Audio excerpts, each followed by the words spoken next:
अस्सलाम वालेकुम, कैसे हो आप सब लोग? अच्छा, सुबह हो गई थी और अब ब्रेकफ़ास्ट का टाइम था। संडे वाला दिन जो होता है ना, मुझे लगता है जैसे मेरे लिए तो वर्किंग वाला डे है, क्योंकि अली साहब घर होते हैं और वो ना किसी को भी सोने नहीं देते ज़्यादा टाइम के लिए। शुरू से उनकी भी रूटीन रही है कि वो संडे हो या कोई भी हॉलिडे हो ना, तो इन्होंने ना जल्दी उठ जाना है वर्किंग डे समझ के, और बस सबको उठा देना कि कोई सोया हुआ इनको नज़र ना आए। बस उठो, जल्दी से ब्रेकफ़ास्ट करो और अपने कामों काजों पे लग जाओ, और यही हमारा डे था। ख़ैर, ब्रेकफ़ास्ट करने के बाद हम लोगों ने, अच्छा, हमारी जो संडे की ना स्पेशलिटी होती है ब्रेकफ़ास्ट की, चने। जब से हम लोग यहाँ पे शिफ्ट हुए हैं ना, तो हम लोग खोए वाले चने बहुत मिस करते हैं, जो बुर्जी में थे, अमीन खोए वाले चने। बट अब इतनी दूर कौन जाए, अगर कोई स्पेशल जाए तो फिर कोई लेकर आए, लेकिन अब यहाँ पर हमें मिले हैं कलंदरी चने। बहुत अच्छे हैं, बहुत मज़े के हैं, उनका टेस्ट बहुत आला है। आस-पास जितने भी चनों वाले हैं ना, मुझे तो, मैंने सबके ट्राई किए हैं, बट हमें ये जो कलंदरी चने हैं ना, ये बहुत पसंद आए हैं। बच्चों को भी यही पसंद आए और अम्मी-अब्बू को भी यही पसंद आए।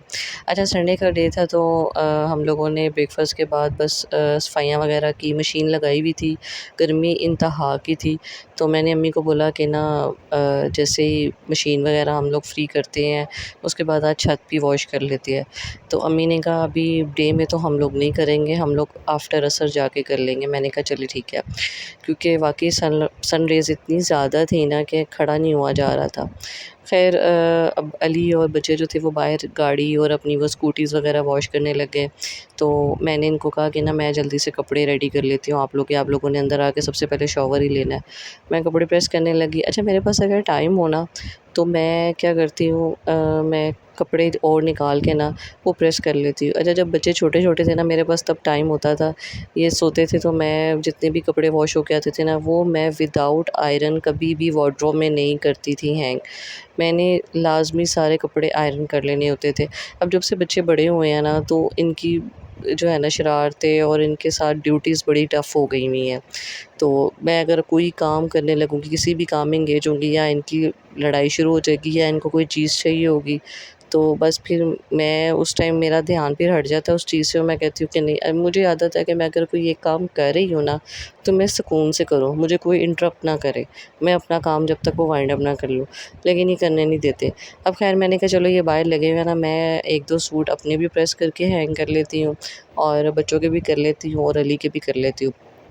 उससे हमें पता है क्या फ़ायदा हो जाता है, कभी-कभी ऐसा होता है आप जल्दी में होते हो, आपको कोई इमरजेंसी होती है, आपको निकलना होता है कहीं, तो आप जल्दी से अलमारी खोली आपने, अपना जो भी सूट प्रेस हुआ आपने वो पहन लिया। एक तो ये भी फ़ायदा होता है, दूसरा कभी ये भी होता है कि सडन आपकी तरफ कोई आ भी रहा होता है, आपको टाइम नहीं मिल रहा होता, चलो आपने क्या करना है, काम करने लग गए हो, तो आप कपड़े प्रेस करने का टाइम नहीं। और थर्ड, आपको ये फ़ायदा हो जाता है कि कभी आपको लाइट नहीं है, आप वेट कर रहे हो लाइट का, और जी कोई कपड़े ही प्रेस नहीं है, तो आप क्या करोगे फिर? तो इसका ये 2-3 फ़ायदे मुझे बड़े नज़र आते हैं, तो इसलिए मैंने कहा चलो आज टाइम है तो मैं कपड़े प्रेस कर लूँ। अच्छा, फिर टाइम था, फिर हम लोगों ने क्या किया, हूर की साइकिल ठीक कराने हम लोग चले गए नीला गुंबद। नीला गुंबद जो है ना, वो सारा वहाँ पर जो है ना वो रेनोवेशन चल रही है, तो मैं थोड़ी तंगी तो हुई, लेकिन पता नहीं, मुझे ऐसा लगता है जैसे कि अल्लाह ताला पेरेंट्स को ना एक हम हिम्मत ताकत दे देता है अपने बच्चों के लिए, कि अपने बच्चों के लिए जीना तो है, अपने बच्चों के काम तो करने हैं ना, तो उन्होंने किससे करवाने हैं। तो अल्लाह ताला सब पेरेंट्स को सलामत रखे, आमीन।